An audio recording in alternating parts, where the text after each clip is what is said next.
Bonjour Étienne, Salut, est-ce que tu pourrais te présenter s'il te plaît? je m'appelle Étienne Decré et je suis illustrateur. Illustrateur, ça veut dire quoi? Ça veut dire que toute la journée, je dessine et j'invente des univers et selon ce qu'on me demande, j'essaie de répondre aux attentes par le dessin. Et illustrateur et dessinateur, ça veut dire la même chose? C'est une bonne question. Justement, comment tu décrirais ton métier à un enfant? Eh ben, je dessine toute la journée, je réfléchis à ce que j'ai envie de dessiner, je commence un croquis et après, peu à peu, je précise, je refais les traits par-dessus et à la fin, je mets de la couleur et ça donne mon dessin mon dessin final.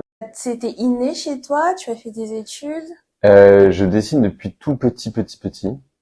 Ma maman fait beaucoup de peinture et donc on a été très tôt biberonné au dessin. Mais j'ai pas fait d'études du tout. J'ai fait école de commerce et j'ai fait tout un parcours un peu plus classique qui me rassurait. Et en fait, il y a 3 ans, je me suis dit, ok, j'arrête, je change et je deviens dessinateur, illustrateur. Qu'est-ce qui t'a amené à travailler avec Adozen, l'association? Ben, c'est une amie d'amis qui m'en a parlé et qui me dit qu'il y avait peut-être besoin d'illustration. Et j'étais curieux du projet. Et puis j'ai été appelé et j'ai trouvé le projet génial. Donc, il fallait pas que je loupe cette opportunité parce que c'était super et que il y avait un vrai message à faire passer pour les enfants. On voit derrière toi un des dessins que tu as réalisé. Est-ce Ouais, que ça t'a un peu sorti de ta zone de confort au niveau du crayon? tout à fait. En fait, j'ai un côté un peu perfectionniste, à vouloir beaucoup travailler les traits, tout ça. Et là, en fait, je commençais à envoyer mes ébauches, mes croquis, et l'équipe d'Adozen trouvait ça vraiment très bien.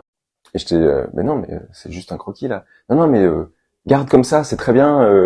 Et en fait, le côté très lâché du trait, pas trop retravailler, ça a beaucoup plu. Et donc le dessin, quand je le vois, je me dis, l'ancien moi se dirait, ah, c'est pas fini, c'est un peu, ça déborde, tout ça. Et en fait, je le vois aujourd'hui et je suis très content de ce que j'ai fait.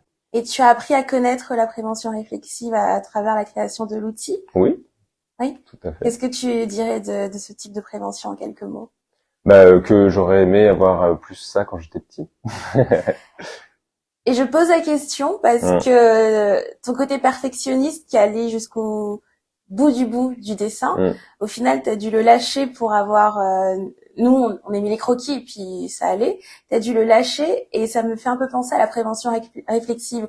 On dicte pas les conduites, on va pas donner des réponses. hum. On va questionner les enfants, les jeunes et les moins jeunes sur leur comportement, mais sans aller au bout de la réflexion avec eux parce qu'ils doivent trouver les réponses eux-mêmes. Et ça me fait un peu penser au fait que ça t'a sorti de ta zone de confort au final Ouais, tout à fait. avec tes dessins. T'as fait Ouais, un peu ouais. du dessin réflexif. Mais c'est tout à fait vrai. Est-ce que tu es fier de ce projet en sachant que les illustrations font quand même partie totalement de l'outil? Ouais. Et pas qu'un peu. Il y a plusieurs univers que j'ai pu explorer. J'avais une grande liberté. Donc je me suis vraiment éclaté. Et j'ai commencé à recevoir des photos des premiers tests en classe. Et en fait, rien que le fait de voir toute une classe autour du petit théâtre avec mes dessins qui passent les uns après les autres, et de voir la concentration des élèves sur les quelques vidéos et photos que j'ai vues, je suis hyper touché en fait. Trop cool. Est-ce qu'il y a un conte qui a particulièrement résonné avec toi?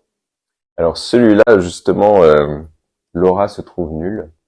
L'histoire d'une petite fille qui a l'impression d'être mauvaise par rapport à ses camarades. Elle n'a pas la meilleure note. Il y a des illustrations où on la voit un peu sur le côté et derrière sur le podium, il y a toute la classe et elle se sent un peu toute nulle. Donc je la mets recroquevillée comme ce que je fais quand moi je me sens un peu nul ou ce que je faisais quand j'étais petit. Et où en fait ça rejoint le perfectionnisme dont on parlait justement tout à l'heure. Où plein de fois je me suis senti nul alors que ce que je faisais était déjà bien, mais je le voyais pas et je pensais que les autres étaient mieux, je me comparais trop. Et donc cette histoire parle de ça aussi. Je me demande s'il y avait de l'émotion quand tu dessinais aussi. Ah oui, tout à fait. Mais c'est ce que je trouve génial dans mon métier, c'est que je vais vraiment venir connecter selon les émotions des personnages. Je vais essayer d'aller puiser en moi pour que ça s'infuse dans le dessin. Par rapport à ce que Justine a dit dans son interview, Ouais. à un moment elle dit le but c'est pas de parler. Bon, il y a plusieurs objectifs évidemment, mais le but n'est pas de parler avec les enfants, avec les émotions, mais de nos émotions. Ouais. Et alors que toi tu parlais avec tes émotions.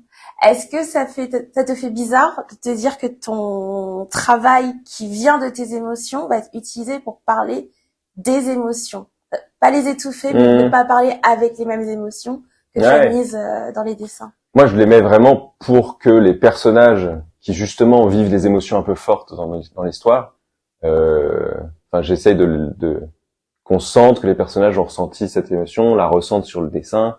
Et donc moi j'avais besoin de mettre de moi et mettre de l'émotion, mais que ce soit ensuite derrière utilisé pour ouvrir la discussion en classe et parler posément, réussir à nommer les émotions, mais sans en sachant apprendre à les maîtriser et tout ça, c'est tant mieux. Enfin c'est l'objectif quoi. Tu te serais dit quand tu as commencé il y a 3 ans, quand tu as tout quitté, qu'il y aurait tes dessins auraient autant d'impact? Je sais pas encore enfin j'ai pas encore bien conscience de l'impact, mais je commence à le voir. Ce que je disais quand je reçois des photos des petites classes en me disant waouh, mes dessins sont là-bas et sont en train de créer des conversations entre les enfants. Ouais, ça commence à me toucher, mais je plane encore un peu c'est encore un peu le début, donc je sais pas trop quel impact j'ai vraiment. Je te reposerai la même question dans un an. Mais ouais, carrément. C'était chouette de travailler avec Adoza. Mais ouais, c'était trop bien. Merci beaucoup. Merci à toi.